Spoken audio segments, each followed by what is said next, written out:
This October, history meets the future at the grand stage of Jaipur Dialogues Annual Summit 2024.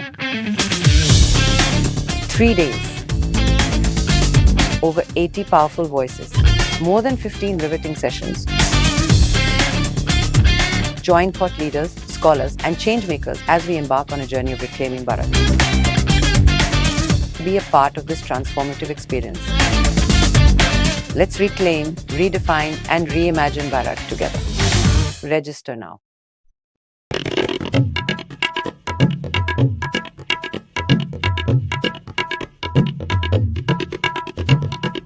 नमस्ते, आप सभी का स्वागत है आज के इस कार्यक्रम में। आज हमारे साथ जुड़ रहे हैं अभिषेक तिवारी जी।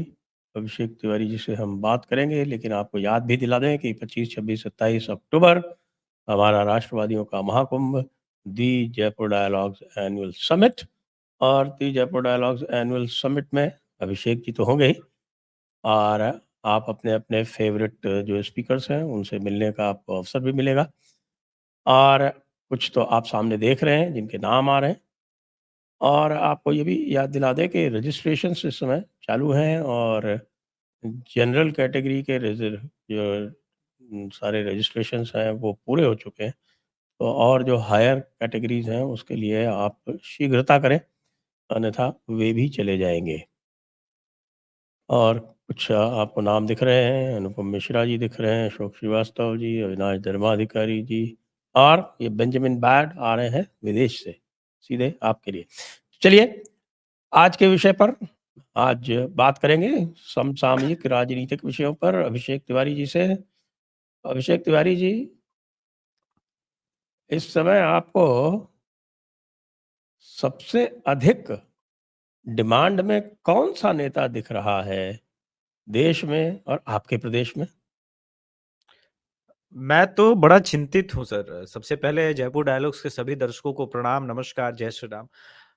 बिहार के संदर्भ में देखिए, एनडीए की अभी राजनीति है कि एक तरफ से जीतन राम मांझी प्रहार करे राजद पर, और एक तरफ से चिराग पासवान और तेजस्वी यादव फंसे-फंसे। लेकिन पता नहीं क्यों मेरी दृष्टि उस तरफ जा नहीं रही है। एक बाहरी शक्ति है जो बिहार को इन्फ्लुएंस कर रही है। ये शो जियोपॉलिटिक्स का है नहीं सर, लेकिन जियोपॉलिटिक्स डायरेक्टली बिहार की राजनीति को प्रभावित करता है। आपको तो पता है, मुझे टाइट टी शर्ट वालों को देखते ही मैं पहचान जाता हूँ, संदेह की दृष्टि से देखता हूँ। Tight T shirt gang. अब आप अपने को मत ले लीजिए, अब आप भी टी शर्ट में हैं, आप पर कोई संदेह लेकिन नहीं है। मेरी टी शर्ट टाइट नहीं है। टाइट नहीं है, इसीलिए मैंने बोला कि आपकी टी शर्ट भी टाइट नहीं है। और हम ढीली टी शर्ट गैंग वाले हैं। हाँ, अब क्या है, वैसे अब प्रशांत किशोर जी टाइट टी शर्ट में नजर नहीं आते। कई लोग कहेंगे कि अभिषेक आप प्रशांत किशोर जी को प्रचारित करते हैं। नहीं, नहीं, नहीं। मैं अपनी विचारधारा का पक्का आदमी हूँ। मेरे लिए वो जगह नहीं है, लेकिन बिहार में अगर कोई प्रशांत किशोर को इस समय इग्नोर कर रहा है या करने का दिखावा कर रहा है, जो कि 3 मूल जो पार्टियां हैं, बीजेपी, जदयू और आरजेडी, ये तीनों उनको नजरअंदाज करने का दिखावा कर रही हैं। बहुत बड़ी गलती कर रही है। मैं फिर से सीमांचल विजिट करके आया हूं रिसेंटली, और इत्तेफाक नहीं है सर, मुस्लिम वोट का इस तरह से शिफ्ट होना इत्तेफाक नहीं है। अब बांग्लादेश में कई ऐसे लोग छोड़े गए हैं जो भारत के लिए हितकर नहीं है। अब मैं कुछ इशारा नहीं कर रहा हूं, लेकिन पता नहीं क्यों ऐसा लग रहा है कि कुछ बाहरी शक्तियां हैं जो बंगाल से वो अचीव नहीं कर पा रही है, जो बिहार में अपने पपेट को या अपने लोगों को सत्ता में लाने पे अचीव कर पाए। अब ये बड़ा करिस्मेटिक है कि हिंदू जितना शिफ्ट हुआ उससे कहीं अधिक मुस्लिमों का समर्थन मिलना शुरू हुआ। ये 2013 दिल्ली चुनाव की रिप्लिका है। बिहार हेवन रूट है सर बांग्लादेश के लिए, ये बात लोग भूल जाते हैं। और स्लीपर सेल का अड्डा तो है। आप देखिए कि भारत के जितने नामी इंडियन मुजाहिदीन का पूरा अ, कुनबा यहीं पकड़ा गया, बिहार में ही पकड़ा गया। और अब तो खैर बांग्लादेश से जिस प्रकार के रिलेशन है, तो क्या ये संभव है कि कुछ बाहरी शक्तियां हैं जो चाहती हों कि कोई ऐसा हमारा आदमी बने सीएम? इन लोगों में खाली जात के नाम पे लड़ा तो देता है, लेकिन हमारे हिसाब से काम नहीं हो। तो कोई बैकअप है या था पैसा फ्लो होना, गाड़ियां घूमना, सब कुछ इत्तेफाक नहीं है सर। तो संशय के दृष्टि से देख रहा हूं, लेकिन वास्तविकता ये है, किंतु परंतु हम जो भी लगाए कि प्रशांत किशोर की राइज है और मुस्लिम बेल्ट में बहुत तगड़ी है। उसने कहा है कि वो 40 मुसलमानों को विधानसभा में टिकट देंगे, और सिर्फ वैसे ही लोग ज्वाइन होते तो मुझे उतना ये नहीं होता। अभी रिसेंटली आपको तो पता है, एडमिनिस्ट्रेशन की दुनिया में कम से कम शिवदीप लांडे ने अपना नाम कमाया है। तो शिवदीप लांडे जी भी रिजाइन मार करके आ गए हैं। ये वही शिवदीप लांडे हैं। दर्शकों को मैं बताऊं कि मुलायम सिंह के 2 सिपाही पटना के इनकम टैक्स नहीं, डाक बंगला चौराहा पर एक ज्वेलरी शॉप में एक ज्वेलर से कुछ पैसे लेते हुए लेने गए थे। हुँ, उनको दिन दहाड़े दिन के 11 बजे कॉलर पकड़ के शिवदीप लांडे ने पूरा भ्रमण कराया था वहां पे। तो सिंघम आपने फिल्मों में देखा होगा, बिहार के वो माने जाने माने रहे। अब जनसुराज में जैसे जैसे लोग ज्वाइन कर रहे हैं, ऐसे ही लोग कर रहे हैं। अरे देखिए, आम आदमी पार्टी में भी कुमार विश्वास ज्वाइन कर रहा है। क्या बात कर रहे हैं? तुमको पता है शांति अभिषेक तिवारी, तुम हमको समझाओगे, शांति भूषण ज्वाइन कर रहा है। बात तो ठीक है कि भाई आनंद मिश्रा ज्वाइन कर रहे हैं तो रोहतास में सपोर्ट मिल रहा है, भोजपुर में मिल रहा है, बीजेपी का भी वोट डेंट हो रहा है, उधर मुस्लिम भी टूट रहे हैं, इधर यादव भी टूट रहे हैं। तो अर्श और फर्श वाली कहानी सही है, ये बात ठीक है। लेकिन अभी तीनों पार्टियां चर्चा में है। हर पत्रकार चाहता है कि प्रशांत किशोर का जाके पॉडकास्ट कर ले, सिवाय अभिषेक तिवारी के। हर कोई, सबने अप्रोच लगा ली है और सब लगभग बिहार का छोटा से छोटा यूट्यूबर भी कर रहा है। तो सबके hot favourite trending topic Bihar में वही है, और बोलते हैं ज्यादातर तेजस्वी यादव के विरुद्ध में। अब ये भी, इसका भी निंजा टेक्निक है संजय सर। बिहार में उनको हुँ। पता है कि वन वोट तो टूट जाएगा, ये तो पहले से ही टूटा हुआ है, इसको तोड़ना आसान है। तोड़ना कोर वोट बैंक है राजद का। अरे आनंद मिश्रा के नाम पे 40,000 ब्राह्मणों ने लोकसभा में मोदी के विरोध में आनंद मिश्रा जी को वोट कर दिया। तो इनको तोड़ना थोड़ी, टूटे हुए लोगों को थोड़ी ना तोड़ने का प्रयास करना है। ये तो पहले से टूटे बिखरे हैं। जिस स्टेट में, उत्तर प्रदेश में क्षत्रिय समाज ने अलग जाके वोट कर लिया, अभी विधानसभा में देखिए फिर से राहुल गांधी थोड़ा देखिए शिव। उत्तर प्रदेश की बात ना करें, वो कारण दूसरा था। नहीं, मैं वो नहीं आ रहा हूं। मैं वोट टूटने की बात कर रहा हूं, जहां सनातन पांडे को ब्राह्मण वोट कराया है। तो इनको तोड़ने की आवश्यकता नहीं है। तोड़ने की आवश्यकता है यादव की, खूंटा वहीं गड़ेगा। कोई बात नहीं, 9th फेल है। हम हम इंजीनियर हैं, लेकिन हम 9th फेल को नेता मानेंगे, क्योंकि लालू यादव को हम नेता माने। तो तोड़ने का प्रयास वहां जिस प्रकार से और जिस तरह से वो उनके बीच घुस करके तोड़ रहा है, राजद अंदर से हिला हुआ, ये बात सही है। लेकिन वो ये समझ गया कि बीजेपी का भी वोट टूट रहा है। तो अभी तीनों चुप है। कितने दिन तक रहेंगे, कब तक रहेंगे, ये देखने वाली बात है सर। जी। Very interesting, very interesting. तो भाई बटेंगे तो कटेंगे, इस समय तो एक ही नारा गूंज रहा है चारों तरफ, उसका क्या? देखिए सर, इतना विवेक तो विक्रमादित्य सिंह को भी था हिमाचल में, कि समाज में जो बदलाव आ रहा है, समाज के बदलाव के साथ सत्ता में, या सत्ता में जो बने रहते हैं लॉन्ग टर्म तक, जो समझदार नेता होते हैं, वो समझ जाते हैं कि सत्ता का बदलाव किस तरफ से होगा। आगे भी अगर विक्रमादित्य अगर ज्यादा समझदार होंगे तो अब कांग्रेस को छोड़ेंगे, और इसी नाम पर छोड़ेंगे कि हिंदू द्रोही हो गई है। और मैं तो कहता हूं कि उनको ठीक हरियाणा चुनाव से पहले जाके छोड़ना चाहिए और कैंपेन भी कर देना चाहिए, और इंटरेस्टिंग हो जाता है ये काम। ये इसलिए आवश्यक है क्योंकि एक्सपोज करना आवश्यक है, लेकिन फिर भी हिंदू कहां एक है? यूपी में तो योगी जी के नाम पर एक होंगे, ये बात मैं जानता हूं। 2024 election result was just a fluke, वो हो गया। वो मिल गया उनको वोट, वो जीत गए उतना गलती से, वो गलती रिपीट नहीं होनी।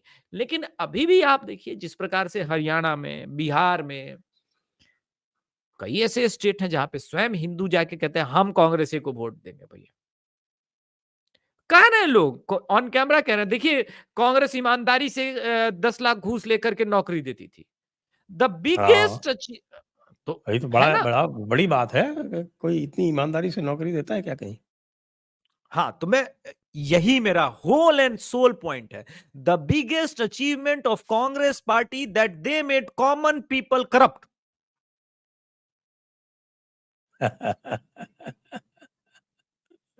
ये उनका सबसे बड़ा अचीवमेंट है। और ये अचीवमेंट कोई मामूली अचीवमेंट नहीं है, क्योंकि वो कह रहा है खुल के, हाँ बताइए ईमानदारी से कोई नौकरी कराता है? मेरा बेटा मेहनत नहीं करेगा तो सरकारी नौकरी नहीं करेगा। 10 लाख घूस दे करके आराम से नौकरी मिल रही थी पर्ची खर्ची के नाम पर। हम तो कांग्रेस को जिताएंगे हरियाणा में। तो इस देश की राजनीति को, पल्स को समझते हुए आपने वो रखा है, वो टॉपिक रखा है डिस्कशन का कि 2000 चुनाव जीतने का एनालिसिस, उसमें फ्रेमवर्क कर रहा हूं जयपुर डायलॉग समिट के लिए कि विकास करना ही नहीं चाहिए। आप हुँ। मैं एक रिसर्च कर रहा हूं, जगजीवन बाबू हमारे बिहार के सासाराम के बहुत बड़े नेता रहे। वो बहुत अच्छा काम किए कि कभी विकास नहीं किए, लेकिन दलितों के, सवर्णों के, सबके अच्छे नेता रहे। हुँ, उनका मैं रिसर्च कर रहा हूं, वो क्या करते थे, चुनाव से पहले एक बहुत बड़ा भोज बुलाते थे जगजीवन बाबू। हाँ, उसमें सबसे पहले ब्राह्मणों को बिठाते थे और कहते थे स्वयं के भोजन पहले ब्राह्मण जब कर ले सात्विक है कि नहीं, उसके बाद सभी ब्राह्मणों को उनके पांव पर कपड़ा पैसा चढ़ाते थे और कहते थे पंडित जी बताई कोनो कमी तो ना रहा, मतलब कहने का मतलब पंडित जी ये बताइए कोई कमी तो नहीं है। बोले ना ना, तो आशीर्वाद मिलेगा ना? हाँ आशीर्वाद पूरा है। तो चुनाव में आशीर्वाद का बात कर रहे हैं। हाँ, तो उसके बाद वो कहते थे हाथ उठा करके, जब पंडिये जी का आशीर्वाद मिल गया तो हमको कौन हराएगा? तो राजनीति यही है, काम नहीं करना है, वही बातें करनी है जो मुलायम सिंह यादव, लालू प्रसाद यादव जी कर रहे हैं। ये नितिन गडकरी जी की तरह काम करेंगे, बीच-बीच में ऐसा बयान देंगे। मोदी जी सबका साथ, सबका विकास तो खैर अब नहीं बोल रहे हैं, वो अच्छी बात है। मोदी जी ने तो पूरी स्टाइल चेंज क्यों? कर दी है नड्डा राजनीति जी तो की। बोल रहे हैं ना। अ, अब अब नड्डा जी का ऐसा है कि उनको कौन ही रोक सकता है? उनको, उनके सर पे जिसका हाथ है, उनको कौन रोक सकता है? वो वाली स्थिति है। वो चूकेंगे थोड़ी ना। मैं नेताजी के कद के बारे में और नेताजी के बारे में अब बोलने के मूड में नहीं हूं सर। इंपॉर्टेंट हाँ, यहां पर यह है कि इस समय जो नरेंद्र मोदी या बीजेपी में जो भी एक समन्वय बैठक के बाद एक निर्णय बना है कि भाई स्टेट अलग, रौलेबाजी काम करे, रौलाबाजी मतलब खुल के, चाहे सुप्रीम कोर्ट का जजमेंट ही क्यों ना तोड़ फोड़ हो जाए, कोई फर्क नहीं पड़ता, औकात दिखा दो सुप्रीम कोर्ट के जजमेंट की भी। हाँ लगा दो यूपी में रूल, हाँ चला दो बुलडोजर। असम में अभी परसों लगभग बहुत बड़े एरिया में बुलडोजर चला, सब इनलीगल इमिग्रेंट्स थे, मियाँ लोग थे, उनको बोला हम पुनर्स्थापित स्थापित नहीं करेंगे, जाइए शेल्टर होम में, ये सब इनलीगल इंक्रोचमेंट था, बुलडोजर चला दिए। क्लो उसमें से निकाला गया कि सुप्रीम कोर्ट ने कहा था इनलीगल इंक्रोचमेंट पे बुलडोजर चलेगा चलेगा। मध्य प्रदेश में भी चला है, तो वहां बीजेपी बड़ी लगती है, अरे सशक्त है भाई, लेकिन सेंटर में बीजेपी सॉफ्ट सॉफ्ट खेल रही है। बोले कोई बात नहीं, अभी 240 पे ऐसे ही बैलेंस बैलेंस खेलेंगे। तो ये अच्छा क्यों? बैलेंस और ते ते ते ते 303 पे सॉफ्ट शॉट नहीं खेल रही थी क्या? नहीं, देखिए क्या है, एक सियार होता है सर जानवर। हाँ बचपन में हरिशंकर परसाई की एक पढ़े थे हम कहानी, भेड़ और भेड़िया। बड़ी रोचक कहानी थी जनतंत्र के ऊपर, प्रजातंत्र के ऊपर, कि जंगल में हंगामा हो गया कि भाई डेमोक्रेसी आया, डेमोक्रेसी आया, डेमोक्रेसी आया। तो भेड़ियों ने बोला, भाई इस भेड़ की तादाद जाता है, वो वोटिंग करेंगे अपने लोग को, जीत जाएंगे, हम तो सत्ता से बाहर रह जाएंगे। अब यहाँ पर आते हैं सीआर, आज के जमाने के कह लीजिए ब्यूरोक्रेट। उन्होंने कहा, मालिक तिनका दबाइए, घास में माला पहनिए और कहिए आप संत बन गए हैं आज से। भेड़ियों के 2-4 भेड़ियों को ऐसा बना करके भेड़ के बीच में लेके बोले, शेरों से तुम्हारी रक्षा करेगा कौन? भेड़िया राजा। यही अब संत हो गए हैं, अपने पाप का प्रायश्चित करने आए हैं। उसके बाद सारे भेड़ों ने दबा के भेड़ियों को वोट किया। पहला कानून उन्होंने बनाया कि शेर से लड़ने के लिए भेड़िए को शक्ति चाहिए, इसलिए ब्रेकफास्ट टेबल पे सुबह-सुबह भेड़ का एक मुलायम बच्चा चाहिए खाने को। और ये स्थिति हिंदुओं की है। एग्जैक्टली सेम स्थिति हिंदुओं की है। अब कहानी अलग और वास्तविकता अलग। नड्डा साहब ऐसा थोड़ी ना है कि वो नहीं समझ रहे हैं। क्या उनको आक्रोश नहीं दिखता? ऐसा हो सकता है कि जयपुर डायलॉग्स का कोई ट्वीट टैग्ड हो या मेरा कोई ट्वीट टैग्ड हो जिसके 10,000 बार आपको नोटिफिकेशन मिल रहे हो, या उनका जो भी आईटी सेल संभाल रहा हो उसको नहीं दिखता हो। हमारे ट्वीट्स बीजेपी के नेता को न दिखते हो, ऐसा संभव है? या जो भी उनका हैंडलर चला रहा हो, दिखते हैं। लेकिन उनको क्या लगता है, अरे है अपना ही, कोई बात नहीं। लोकसभा में हमको मेहनत किया था ना, कोई बात नहीं, अभी गाली दे रहे हैं। इनको एहसास नहीं है कि इनके गलतियों की वजह से आज ये हरियाणा में इस परिस्थिति पे है। हिमाचल में भी अपनी गलती की वजह से हारे। आज तो हिमाचल का हिंदू एक नया रास्ता दिखा रहा है ना।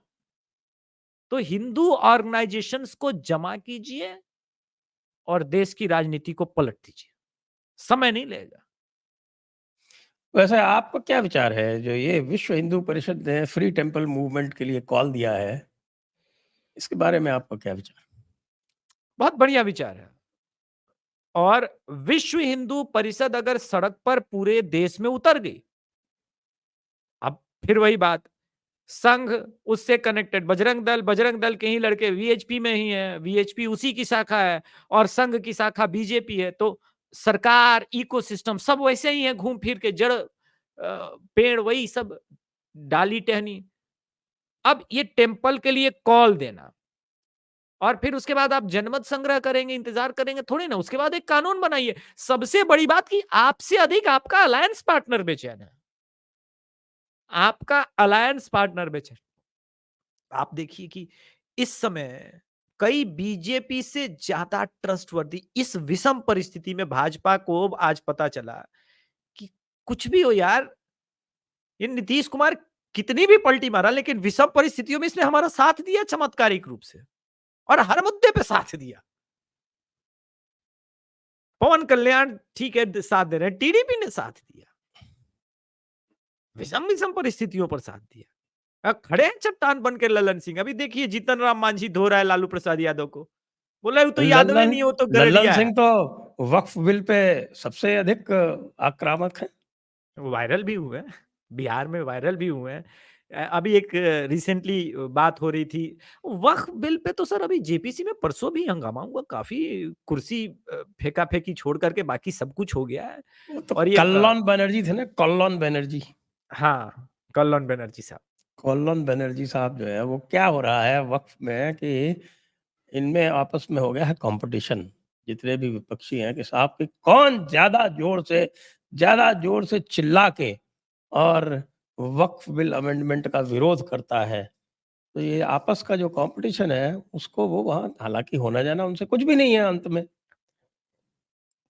अंत में कुछ भी नहीं होना जाना है, क्योंकि वो टीडीपी को हिला नहीं पाए हैं। टीडीपी में तो आप देख रहे हैं पवन कल्याण जो है इस समय योगी जी का मुकाबला कर रहे हैं साउथ में। तो हाँ, बड़ा जब आप एक शिफ्ट देखिए, मुझे दिख रहा है, एक शिफ्ट दिख रहा है मुझे देश की पॉलिटिक्स में, वही शिफ्ट जिसको हमारे मोदी जी बड़े ही मेहनत से 10 साल तक अवॉइड करते रहे, अब वो हो रहा है।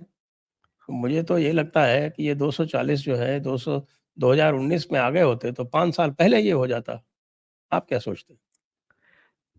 देखिए होता, लेकिन ये भी हो सकता है कि शायद ये शिफ्ट उस तरह से ना आ पाता। अभी क्या है ना, 10 वर्ष के बाद हिंदू के अंदर बेचैनी है, और ये बेचैनी जो राजनेता, जो नेता अभी भांप लेगा, क्या है कि वो लावा उबल रहा है और उसको किसी तरह से सप्रेस किया जा रहा है, क्योंकि बीजेपी सत्ता में है। अरे कोई बात नहीं, नहीं बोलेंगे, नहीं बोलेंगे, नहीं बोलेंगे।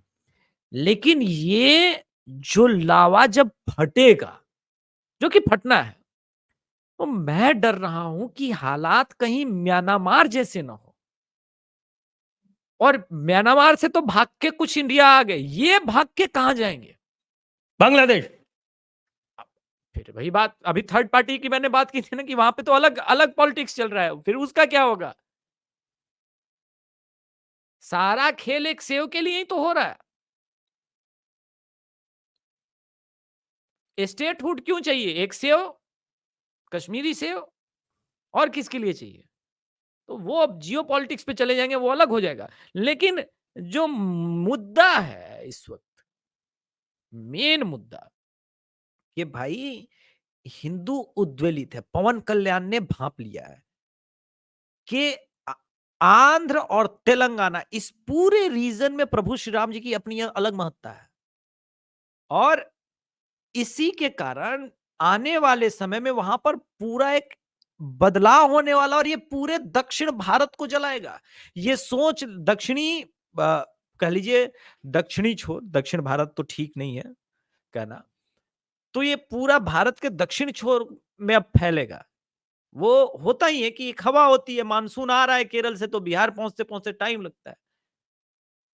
अब बहुत सह लिया है। अब हिंदू जिस पोजीशन पर है वो समझ रहा है, सोशल मीडिया के आने के बाद वो क्रांति हुई है, ये बात सही है। लेकिन अब वो लावा में बदल रहा है, और वो फटेगा उससे पहले जो राजनेता उस पल्स को समझ लेगा, वो सत्ता के केंद्र में पहुंचेगा। ये बहुत सिंपल कैलकुलेशन है। विक्रमादित्य स्मार्ट लीडर है।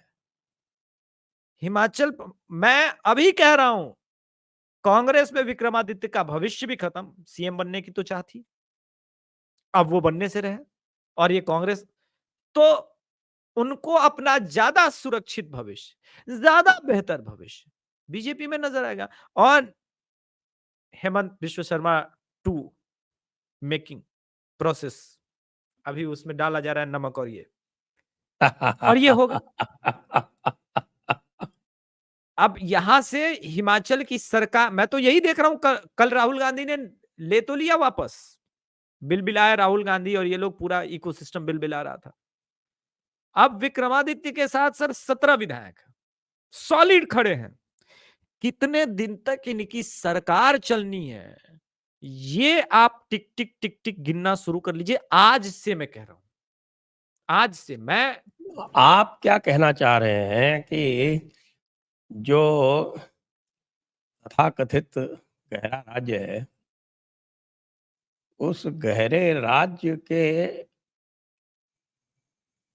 राज्य जो है वो वरमाला डालना चाहता है, तो उस वरमाला को पहनने के लिए एक से अधिक दल जो है वो आतुर हैं, और वे आपस में भी एक दूसरे से सहयोग नहीं करना चाहते हैं।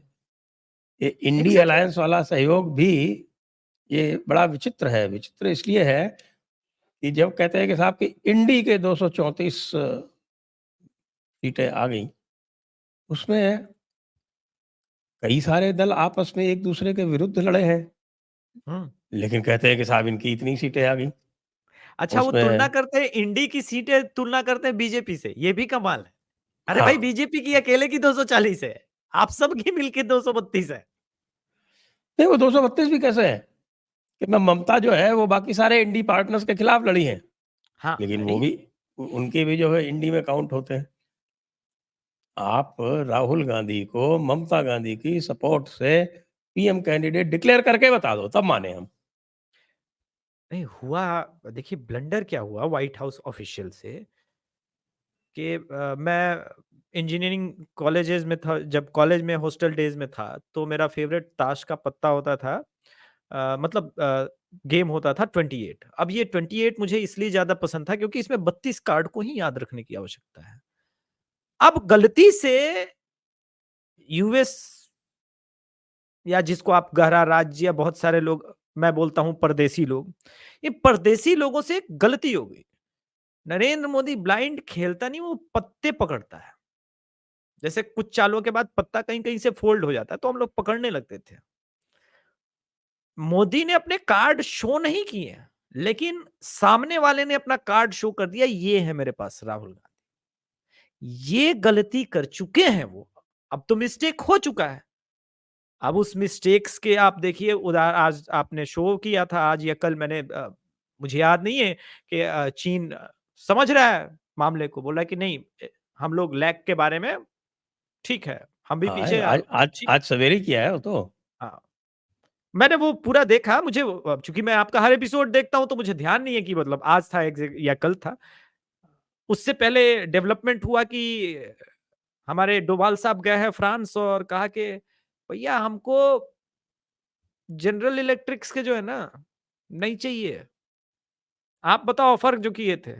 बोला लो ना यार, एटॉमिक सबमरीन लो, फाइटर प्लेन लो, तुमको इंजन चाहिए ना, पूरा टेक्नोलॉजी ट्रांसफर के साथ लो। क्यों? क्योंकि उन्होंने एक और मिस्टेक की, उन्होंने डोभाल के विरुद्ध यूएस में कुछ एक जगह पे पन्नू के समर्थन में या पन्नू गैंग के समर्थन में कर दिया कांड। इनको जो लग रहा है कि आसानी से भारत के अलग अलग हिस्सों को ये डिस्टेबलाइज कर सकते हैं, जैसे कि पंजाब में हुआ या फिर कश्मीर को। तो आप देखिए इलेक्शन के दिन सब आए थे ऑफिशियल्स बाहर के, पूरी दुनिया को बताया कि देखो भैया हम डेमोक्रेसी बहाल क्या कर रहे हैं, यहां तो आराम से चुनाव हो रहे हैं, लोग वोट कर रहे हैं। तो अपना अपना नैरेटिव का लड़ाई है, वो बाहर का सॉल्यूशन अंदर का सॉल्यूशन चलता रहेगा।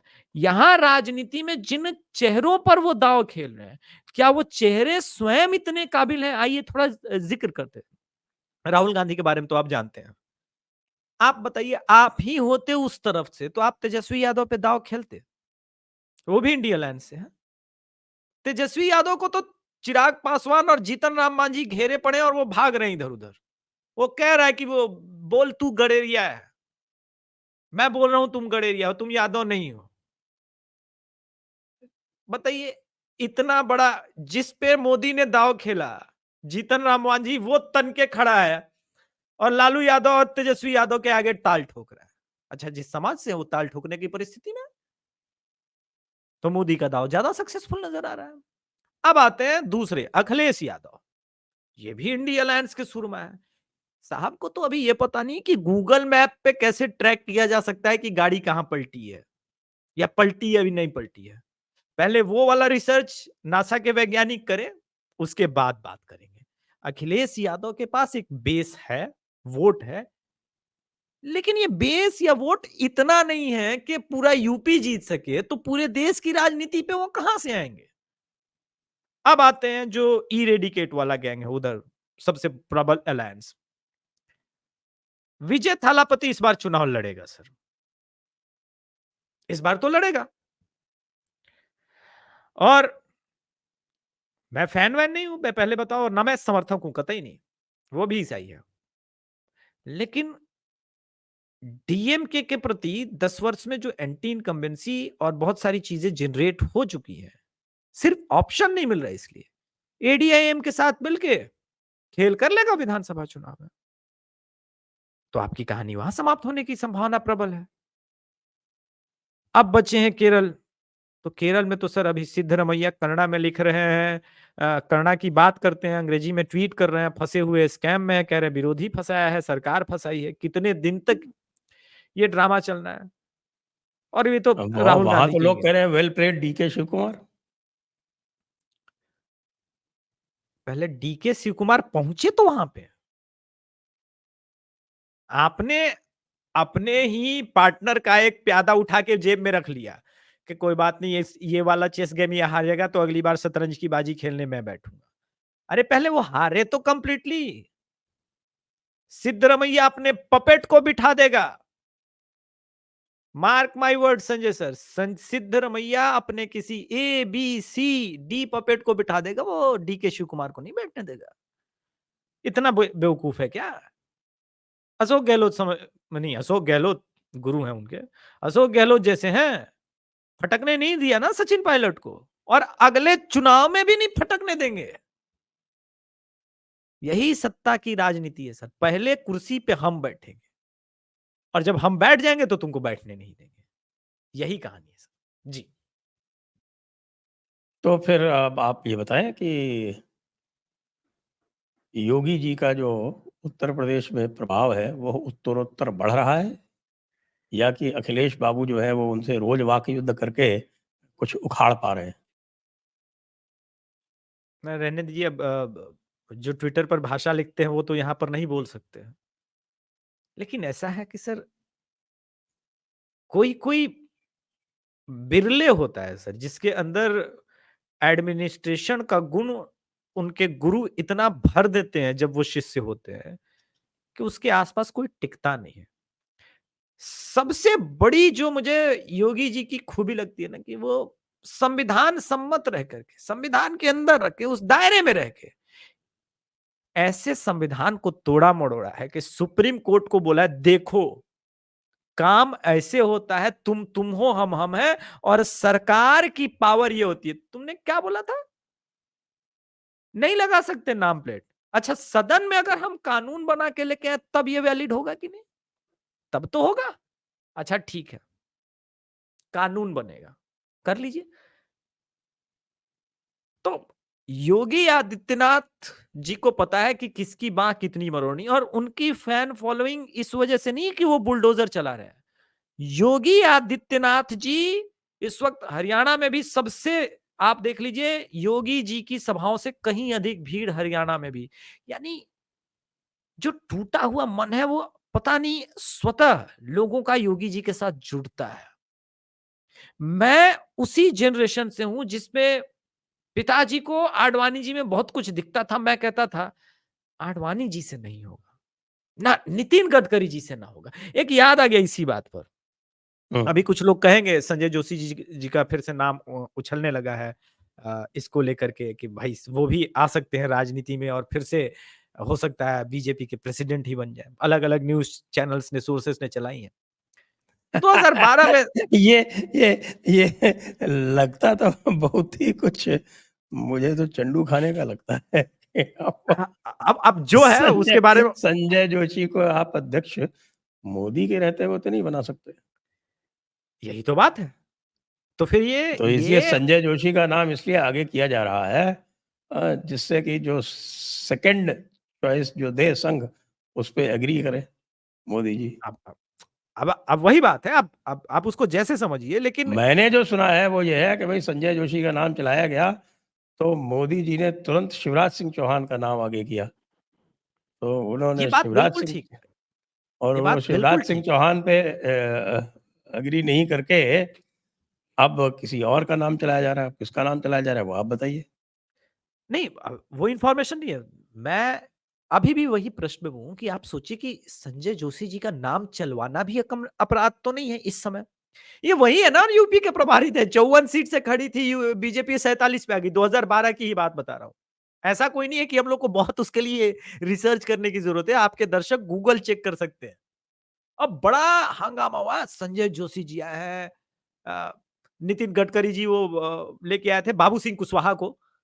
अब मैं सरप्राइज की क्योंकि उस वक्त मैं युवा था और उस वक्त तो इंडिया अगेंस्ट करप्शन एकदम जोर मार रहा था अंदर में। अरे बाबू सिंह कुशवाहा को बीजेपी ने ले लिया, उखाड़ फेंकूंगा, ये करूंगा। वैसा ही हुआ। कहने का तात्पर्य यह है कि जिस प्रकार से मैं वो आडवाणी जी से स्वयं को अटैच्ड फील नहीं कर रहा था, भारत का, हिंदी भाषी भारत का जो युवा है, जो 20 से 30 वर्ष का, देखिए सर इनके अंदर इतना धीरज नहीं होता। ये जियो पॉलिटिक्स, गहरा राज, ये सब नहीं समझते। इतना इनके पास फुर्सत नहीं है। इनको इतना समझ में आता है कि यहां एक्शन होना चाहिए था, नहीं हुआ। योगी जी एक्शन लिए। वो हिंदू लड़की को छेड़ के गया, लंगड़ा, ऑपरेशन लंगड़ा के तहत एक एक टांग में खाया है, लंगड़ा के चल रहा है, अब पूरी जीवन लंगड़ा के चलेगा। जब जब पूर्वा हवा चलेगी तो दर्द उठेगा तो याद होगा कि उसने गुनाह किया था, संविधान के तहत गुनाह किया था। मैंने पहले ही बोला संविधान के तहत गुनाह किया था, इसे ट्रोलिंग समझा जाए तो। हम्म। हाँ, बड़ी किताब के अनुसार गुनाह नहीं है वो। आजकल आप बड़ी किताब भी पढ़ने लगे हैं, ऐसा लग रहा है मुझको। सर, मैं दर्शकों को बता वैसे तो आप लोग जब मुझे देखते हैं तो जानते ही हैं, ऑफ कैमरा भी हजारों बार बोल चुका हूँ, संजय सर हैं आध्यात्मिक गुरु, तो आजकल यही है हमारे हैं। तो असर तो थोड़ा बहुत 10% भी आया तो पहुंचते पहुंचते पहुंचेंगे ना। अब हमको भी 50 साल तक जब पहुंचे, 50 साल की आयु तक तो कुछ तो बने। मैं ये नहीं कह रहा हूँ कि संजय सर की उम्र 50 हो गई है। मैं पोल खोल नहीं खोल रहा हूँ। संजय सर की आयु तो और बुजुर्गों वाली है। वहां नहीं जा रहा हूँ। मैं कहने का मतलब था कि सर, युवाओं को ये लगता है कि इंस्टेंट न्याय योगी करते हैं। और बिहार में पूछिए, जो लोग परेशान हैं इस क्राइम से, इस मारधाड़ से, वो कहते हैं बिहार को योगी चाहिए। यादव भी एक्सेप्ट करता है, नहीं भाई योगी जैसा नेता तो चाहिए। अब तो बात यह है कि योगी एक ही है। प्रशांत प्रशांत किशोर का काउंटर योगी नहीं हो सकता?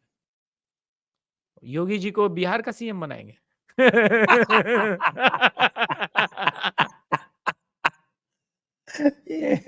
यो मैं मूल पॉइंट समझिए सर, योगी जी एक ही हैं। तो सीएम हर स्टेट के नहीं बनाए जा सकते, पीएम बनाए जा सकते हैं। अब हिंदू की महत्वाकांक्षा 2014 या 19 वाली नहीं है। हिंदू की महत्वाकांक्षाओं का जो बार है वो बहुत हाई हो चुका है।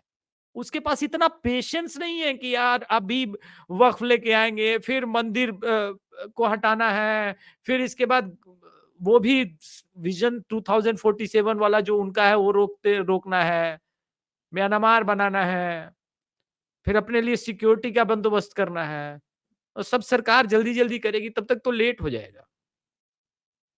हमको तो बुलडोजर चाहिए जो सीधे चढ़ा दे, बोले लो खत्म हो गया।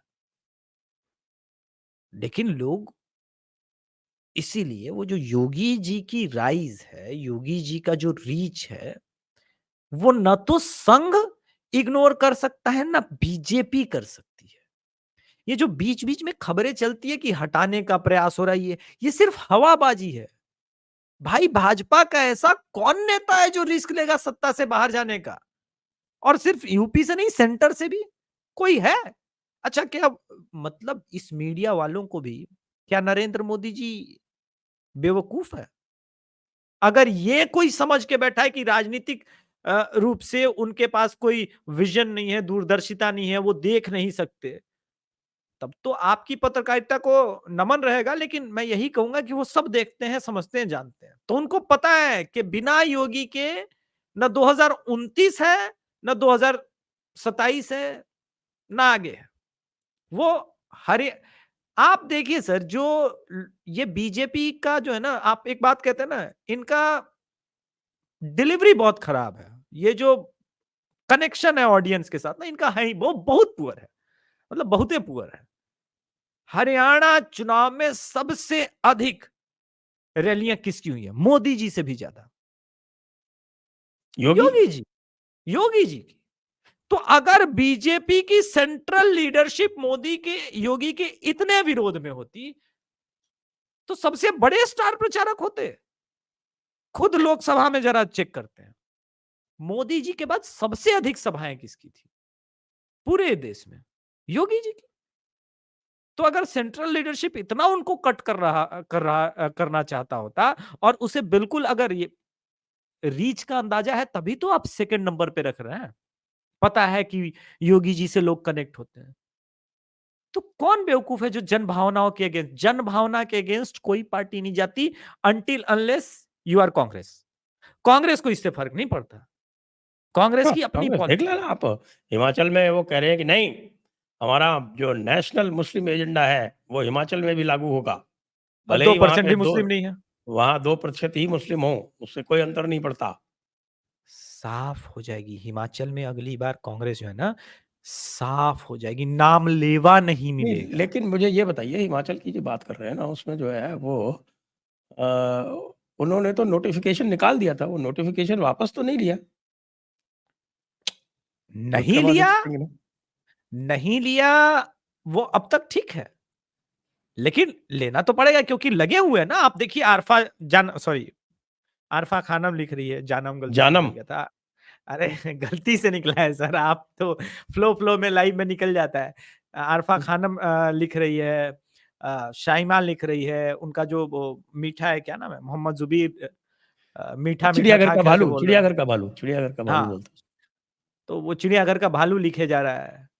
क्या है, वो फिर वो एक आता है आकाश बनर्जी, यूट्यूबर है, वो बोल रहा है बताइए राहुल गांधी फ्रॉड है, मोहब्बत की दुकान इनकी झूठी है।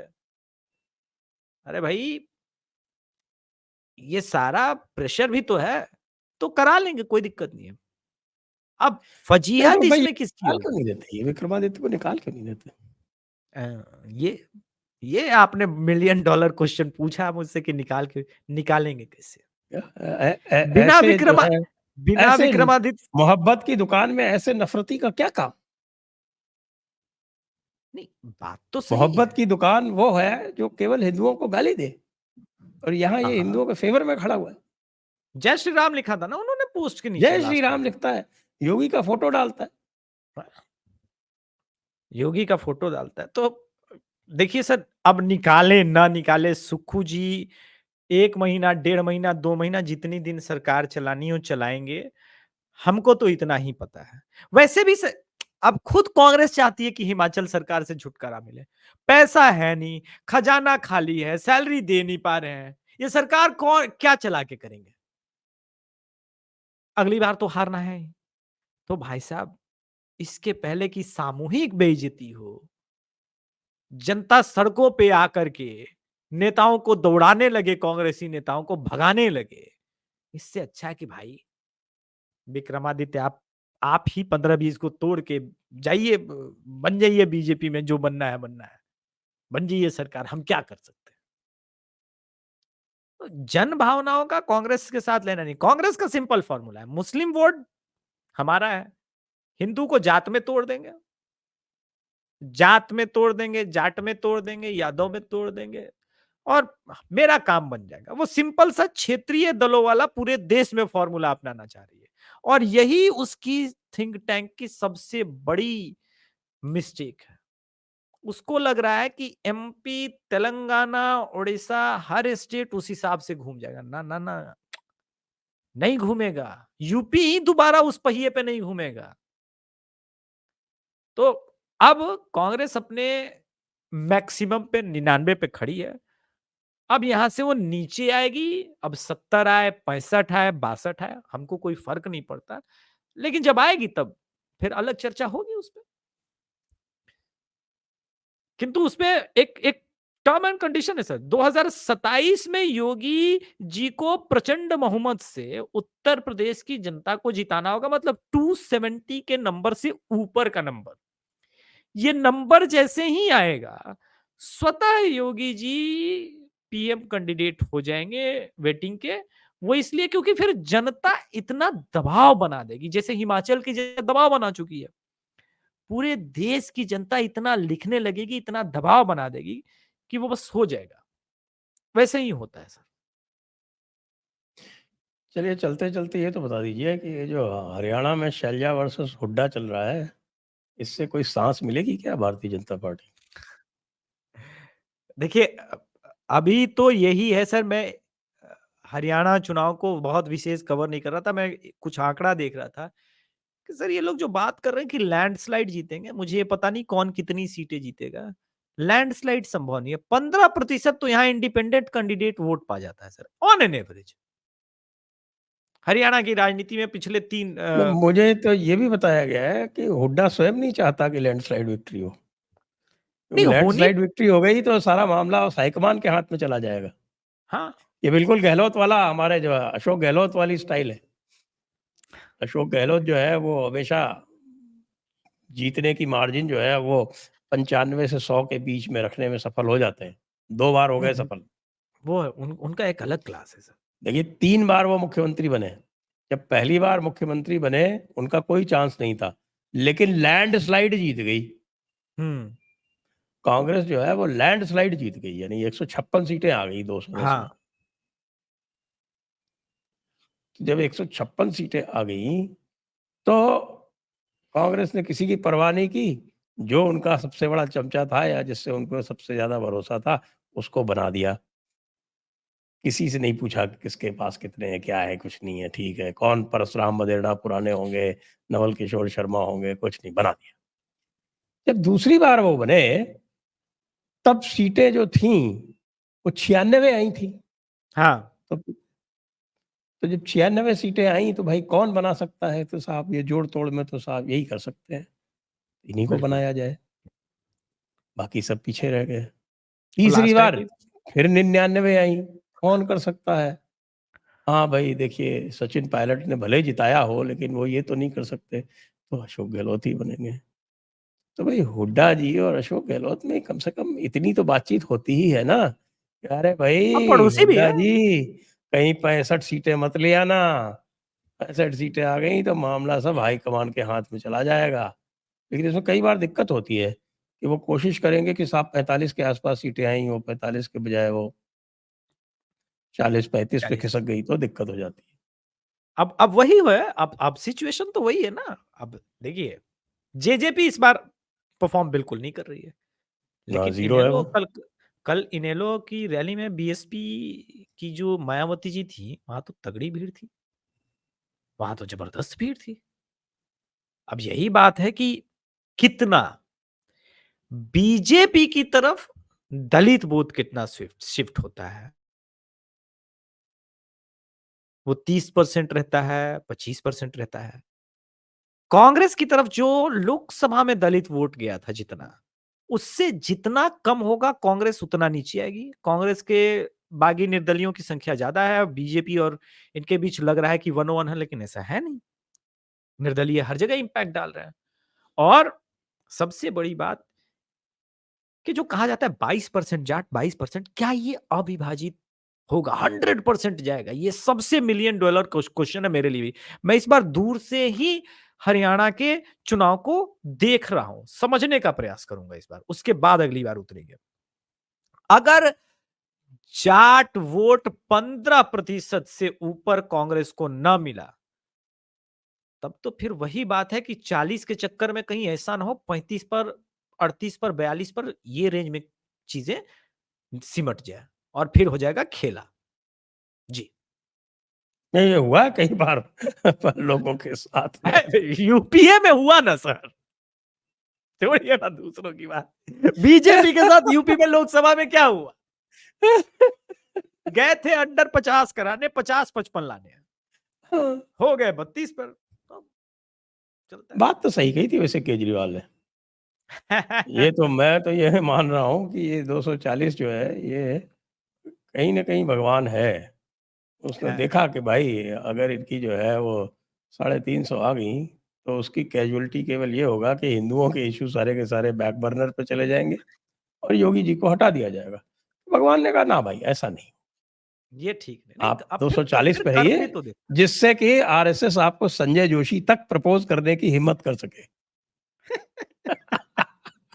मैं सरप्राइज हो गया सर कि कौन आदमी है जो खेल खेल रहा है।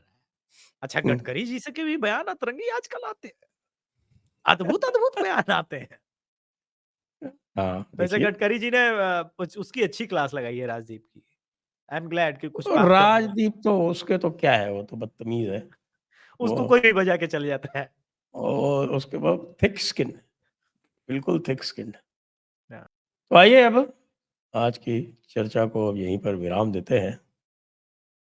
सभी दर्शकों को बहुत-बहुत धन्यवाद। अभिषेक जी को भी बहुत-बहुत धन्यवाद। जय हिंद, जय भारत, वंदे मातरम। जय हिंद, जय भारत, जय श्री राम। जय श्री